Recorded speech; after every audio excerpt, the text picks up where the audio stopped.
आज हम जानेंगे कि इंडेक्स फंड और स्टॉक मार्केट में क्या डिफरेंस होता है।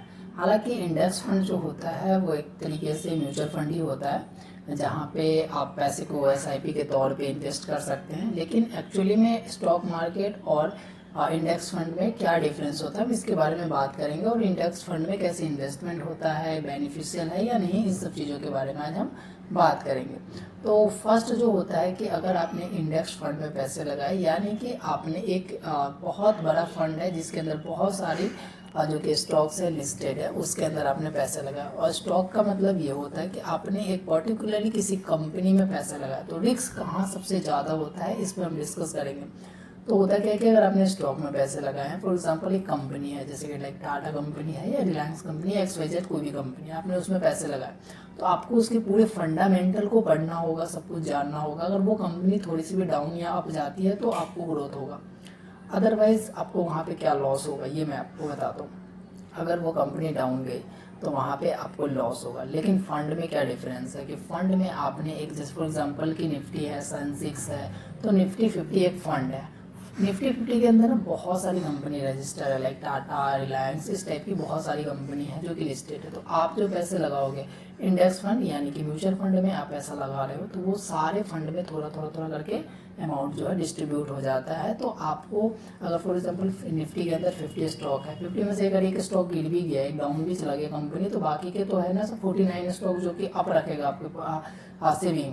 तो उसी तरीके से है कि stock market and index fund में डिफरेंस। जैसे कि अगर आपने इंडेक्स फंड में पैसे लगाया तो आपको ज़्यादा एनालाइज करने की ज़रूरत नहीं, कंपनी का एसेट देखने की ज़रूरत नहीं है, बैलेंस शीट पढ़ने की ज़रूरत नहीं है। आपको बस फंड के बैलेंस, फंड्स के जो कि कंपनी कौन कौन से लिस्टेड है उसके बारे में जानने की ज़रूरत है। तो आज हमारे पास एक एंजल वन का डीमेट अकाउंट है, इसके अंदर हम जो कि है हम करेंगे इंडेक्स फंड में इन्वेस्टमेंट, राइट। तो इंडेक्स फंड में हम इन्वेस्टमेंट करते हैं, लाइक देखते हैं कि इंडेक्स फंड में ज़्यादा बेहतर है या स्टॉक मार्केट में इन्वेस्टमेंट करने का ज़्यादा अपॉर्चुनिटी अच्छा रहता है, क्या है ये हम सारी चीज़ें देखेंगे।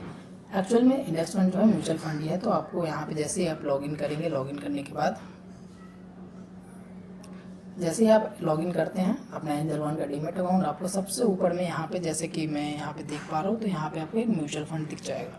ठीक है, इस म्यूचुअल फंड में आपको क्या करना है कि एंटर करना है। एंटर करने के बाद आपको यहाँ पे स्क्रॉल करेंगे तो आपको यहाँ पे बहुत सारे फंड्स दिख जाएंगे, जैसे कि index fund, high return, SIP with 500, SIP with 100। तो SIP 100 एंड 500 हाई रिटर्न क्या है, ये इसके लिए मैंने एक वीडियो बना दिया है, उसका लिंक आपको डिस्क्रिप्शन में मिल जाएगा, आप वहाँ से चेक कर सकते हैं। आज हम बात करेंगे सिर्फ और सिर्फ इंडेक्स फंड के बारे में कि इसमें बेनिफिशियल है या नहीं। इंडेक्स फंड पे आपको क्लिक करना है कि आपके पास एक फंड खुल गया, जैसे कि UTI निफ्टी 50 का इंडेक्स फंड है। तो ये क्या है, निफ्टी 50 के अंदर ना बहुत सारे जो कि 50 कंपनी रजिस्टर है। अब स्टॉक में क्या होता है कि स्टॉक में पर्टिकुलरली कंपनी में आप पैसा लगा रहे हो, तो कंपनी गिरेगा ऊपर जाएगा तो वहाँ पे लॉस और ग्रोथ दोनों मिलेगा। लेकिन इंडेक्स फंड में क्या है कि एक अगर कंपनी डाउन भी चली जाती है, पूरा गिर भी जाता है, तो आपके पैसे की वैल्यू पूरी जीरो नहीं होगी, वहाँ पे आपके पैसे नहीं बंद होंगे, मतलब लॉस नहीं होगा, क्योंकि आपके बहुत सारे मल्टीपल कंपनी में आपके पैसे जो कि लगे हुए हैं। ठीक है, तो फॉर एग्जांपल कि निफ्टी 50 है या HDFC का जो है इंडेक्स फंड है, ऐसे बहुत सारे फंड्स हैं जो कि आप यहाँ पे चेक कर सकते हैं। चेक करने के बाद आपको जिस भी फंड में पैसा लगाना है उसमें आप इन्वेस्टमेंट कैसे करेंगे, तो आपको उस फंड के ऊपर पहले क्लिक करना है। ठीक है, जैसे कि आपने इसके ऊपर क्लिक करा, क्लिक करने के बाद यहाँ पे आता है 500। तो आप जो है मिनिमम अमाउंट आपको निफ्टी 50 के अंदर इंडेक्स फंड में इन्वेस्टमेंट करने के लिए आपको 500 रुपीज़ जो कि इन्वेस्ट करना होगा मिनिमम। अब यहाँ पे लिखा हुआ है जैसे कि SIP डेट, ये आपका SIP डेट है। तो SIP डेट है और ये इधर है 1st ऑफ एवरी मंथ, 1 तारीख को हर महीने आपके जो है कि पैसे आपके डेबिट किए जाएंगे। इस डेट को आप चेंज करना चाहते हो तो इसके ऊपर आप क्लिक करेंगे, क्लिक करने के बाद आप जो भी डेट रखना चाहते हैं डेट रखेंगे। यहाँ पे आप चेक कर पाएंगे नेक्स्ट जो है कि इंस्टॉलमेंट नवंबर को कटेगा, लेकिन ये कंपनी जो है कि पूरा 30 दिन के बाद काउंट करती है आपका। तो 1 तारीख तो जा चुका है और अभी जो 1 तारीख आएगा वो नवंबर, तो नवंबर 1 तारीख को पैसे आपका फर्स्ट जो है कि डेबिट होगा, उसके बाद आपका नेक्स्ट ईयर से कटेगा। ठीक है, और ये आपका आज का डेट है। तो अगर अभी आप इसमें इन्वेस्टमेंट करना चाहते हैं यहाँ से कंफर्म करेंगे, लेकिन इन्वेस्टमेंट करने से पहले आपको ये देखना है ये वाला जो फंड है इंडेक्स फंड, ये रिटर्न दे रहा है नहीं दे रहा है, कितना बेनिफिशियल है। आपने इसमें इन्वेस्टमेंट तो किया लेकिन आपको यही नहीं पता कि ये रिटर्न देने लायक है भी या नहीं ये फंड, निफ्टी 50 रिटर्न अच्छा मिलेगा या नहीं मिलेगा। तो आपको क्या देखना है यहाँ पे लास्ट, जैसे कि इसका लास्ट 3 ईयर का रिटर्न जो है 15.11% का जो कि पॉरिनम के हिसाब से इसने रिटर्न दिया है।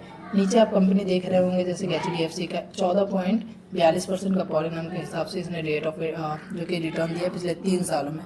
तो इस टाइप से आप जो है कि अपना फंड एनालाइज करेंगे, एनालाइज करने के बाद आप इसमें इंडेक्स फंड में पैसे लगाएंगे। यहाँ पे डूबने का कम चांस रहता है, लॉस होने का कम चांस रहता है। जैसे कि आपको यहाँ पे चेक करेंगे आप, तो क्या है कि बहुत सारे फंड्स हैं और इस फंड्स में कितने लोगों ने कब कब इन्वेस्टमेंट किया है। तो फॉर एग्जांपल अगर अभी आप यहाँ पे देखें तो इसमें लगभग 70,618 लोगों ने जो कि इन्वेस्टमेंट किया। इस टाइप से आप इन्वेस्टमेंट कर सकते हैं। आप अपने इंडेक्स फंड में इन्वेस्टमेंट करने के लिए आप यहाँ से कर सकते हैं। इस प्रकार की नॉलेजेबल वीडियो के लिए आप हमारे साथ हमारे चैनल को सब्सक्राइब करके जुड़ सकते हैं।